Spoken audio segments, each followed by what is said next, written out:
ನಿಮ್ಮ ಹತ್ರ angel number notes ಇದೆಯಾ? ಯೂಶ್ವಲಿ ಈಗ ಎಲ್ರಿಗೂ ಏಂಜಲ್ ನಂಬರ್ ನೋಟ್ಸ್ನ ಕಲೆಕ್ಟ್ ಮಾಡೋದು ಒಂದು ಹಾಬಿ ಆಗಿಬಿಟ್ಟಿದೆ ಅಲ್ವಾ?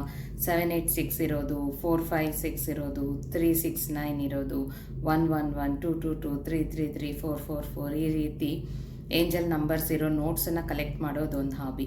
ನಿಮ್ಮ ಹತ್ರ ಇದ್ದರೆ ಅದನ್ನು ಏನು ಮಾಡ್ತೀರಾ? ಒಂದು ನೋಟನ್ನು ತಗೊಂಡು ಅದರಲ್ಲಿ ಚಕ್ಕೆ ಬರುತ್ತಲ್ಲ, ಸಿನಮನ್, ಅದನ್ನು ಇಷ್ಟುದ್ದ ಪೀಸ್ ಆ ನೋಟಲ್ಲಿಟ್ಟು ಅದನ್ನು ರೋಲ್ ಮಾಡಿ ಕೆಂಪು ದಾರ ಕಟ್ಟಿ, ಸ್ಯಾಟಿನ್ ಟೇಪ್ ಅಥವಾ ನಾರ್ಮಲ್ ದಾರ, ಈ ರಿಬ್ಬನ್ ಯಾವುದಾದ್ರೂ ಆಗುತ್ತೆ, ಕಟ್ಟಿಬಿಟ್ಟು ಅದನ್ನು ಒಂದು ಪೋಟ್ಲಿ ಪೌಚ್ ಅಥವಾ ಒಂದು ಕವರಲ್ಲಿ ಇಟ್ಬಿಟ್ಟು ದೇವ್ರ ಮನೇಲಿ ಇಟ್ಕೊಳ್ಳಿ.